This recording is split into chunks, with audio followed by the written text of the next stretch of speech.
Joaquín Archibaldo Guzmán Loera nació el 4 de abril de 1957 en La Tuna, un pequeño y remoto poblado del municipio de Badiraguato, en el estado de Sinaloa, México. Una región marcada por la pobreza extrema, el aislamiento geográfico y una larga tradición ligada al cultivo de amapola y marihuana. En ese entorno hostil, donde el Estado apenas tenía presencia y las oportunidades eran casi inexistentes, se forjaron las primeras bases de lo que más tarde sería uno de los imperios criminales más poderosos del mundo. Desde muy joven, Guzmán conoció el hambre, el abandono y la violencia, elementos que moldearon su carácter y su visión de supervivencia. Criado en una familia humilde, el Chapo apenas recibió educación formal. Su infancia estuvo marcada por el trabajo forzado en el campo y por la influencia directa del narcotráfico como única vía de progreso económico visible en la región. Para muchos jóvenes de Badiraguato, el narcotráfico no era visto como crimen, sino como una salida inevitable. En ese contexto, Joaquín comenzó a involucrarse desde temprana edad en el cultivo y transporte de drogas, demostrando rápidamente una habilidad poco común para el liderazgo, la organización y el manejo del miedo como herramienta de control. Durante las décadas de los años 70 y 80, Guzmán se integró a las estructuras del entonces poderoso Cártel de Guadalajara, liderado por figuras legendarias como Miguel Ángel Félix Gallardo. Allí aprendió los códigos internos del negocio, las rutas del narcotráfico hacia Estados Unidos y, sobre todo, la importancia de la disciplina y la lealtad. Sin embargo, también aprendió que en ese mundo la traición era constante y que el poder se mantenía únicamente con fuerza de inteligencia. Tras la caída del Cártel de Guadalajara, el Chapo emergió como uno de los fundadores del Cártel de Sinaloa, organización que cambiaría para siempre el mapa del narcotráfico internacional. A diferencia de otros capos, Guzmán no buscaba únicamente el respeto por medio del terror, sino también mediante una estructura empresarial sofisticada.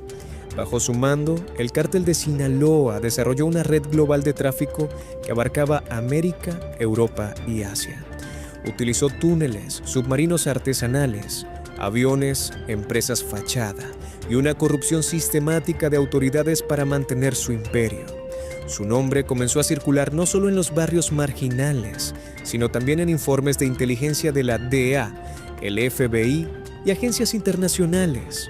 Con el paso del tiempo, Joaquín El Chapo Guzmán dejó de ser solo un narcotraficante para convertirse en una figura casi mítica. Para algunos, un criminal despiadado. Para otros, una especie de antihéroe surgido de la pobreza que desafió al sistema.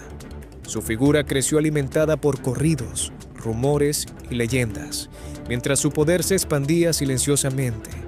Pero ese ascenso imparable también sembró el camino hacia su caída, una caída que sacudiría a México y al mundo entero. A principios de la década de los años 90, el nombre de Joaquín El Chapo Guzmán ya figuraba entre los más buscados por las autoridades mexicanas y estadounidenses. El crecimiento acelerado del Cártel de Sinaloa, su control de rutas estratégicas hacia Estados Unidos y su capacidad para evadir operativos federales lo habían convertido en una amenaza directa para el Estado. Sin embargo, capturar a Guzmán no era solo una cuestión de fuerza policial, sino de romper una red profunda de corrupción que penetraba instituciones, cuerpos de seguridad y centros penitenciarios. En 1993, tras años de persecución, el Chapo fue capturado en Guatemala y extraditado a México. Su arresto fue presentado como un gran triunfo del gobierno, pero en realidad marcó el inicio de uno de los capítulos más oscuros del sistema penitenciario mexicano. Guzmán fue recluido inicialmente en el penal de máxima seguridad de Almoloya, hoy conocido como el Altiplano. No obstante, su poder no terminó tras las rejas. Desde prisión, continuó dirigiendo operaciones del cártel, ordenando asesinatos, coordinando envíos de droga y manteniendo intacta su influencia criminal. Durante su encarcelamiento, el Chapo logró lo impensable, convertir una prisión de máxima seguridad en una extensión de su imperio. Guardias comprados, funcionarios corruptos y privilegios ilegales le permitieron moverse con libertad, recibir visitas no autorizadas y mantener comunicación constante con el exterior. La cárcel, lejos de ser su final, se transformó en un centro de mando clandestino. Esta situación evidenció la fragilidad institucional del Estado mexicano frente al poder del narcotráfico.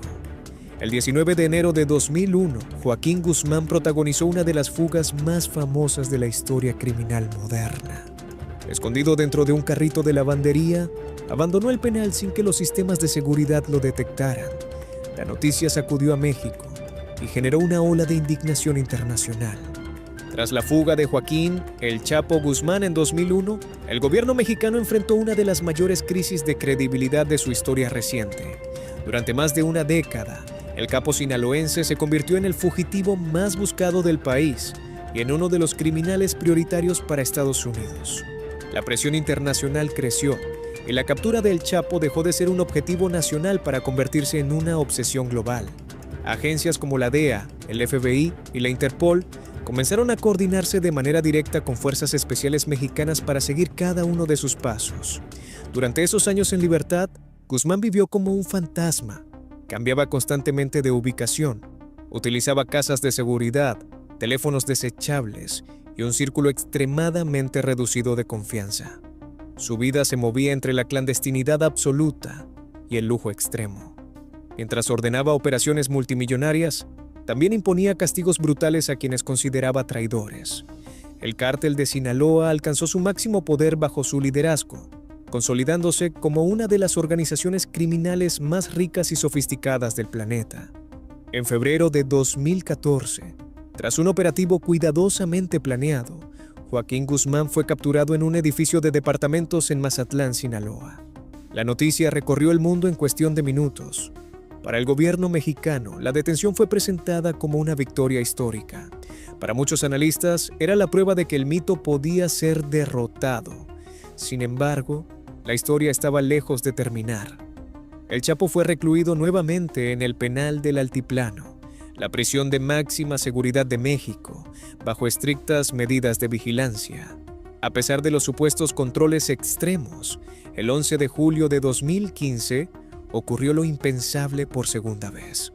Joaquín Guzmán escapó del penal a través de un túnel de más de 1,5 kilómetros de longitud, equipado con ventilación, iluminación y una motocicleta adaptada sobre rieles.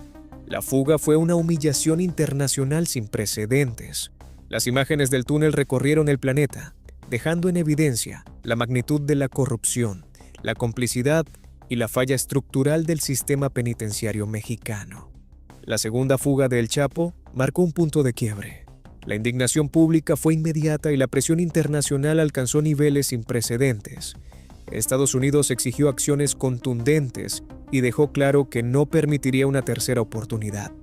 A partir de ese momento, la cacería contra Guzmán se intensificó como nunca antes.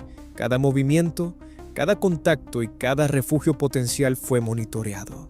El cerco comenzó a cerrarse lentamente. El mito del hombre intocable empezaba a resquebrajarse. Guzmán seguía siendo poderoso, pero ya no era invisible. La tecnología, la traición y el cansancio de años de persecución empezaban a jugar en su contra. Su destino estaba cada vez más cerca y el final de su historia se aproximaba con rapidez. Tras la segunda fuga de Joaquín "El Chapo" Guzmán en 2015, el gobierno mexicano quedó bajo una presión internacional sin precedentes. La imagen del túnel no solo representó una burla al sistema penitenciario, sino una herida profunda a la credibilidad del Estado. Desde ese momento, la prioridad absoluta fue capturarlo vivo o muerto. Se desplegaron fuerzas especiales, se reforzó la cooperación con Estados Unidos y se utilizaron tecnologías de vigilancia avanzada para seguir cualquier rastro que pudiera conducir al capo más buscado del mundo. El 8 de enero de 2016, Joaquín Guzmán fue recapturado en la ciudad de Los Mochis, Sinaloa, tras un violento operativo militar. El enfrentamiento dejó varios muertos y marcó el fin de su vida como fugitivo.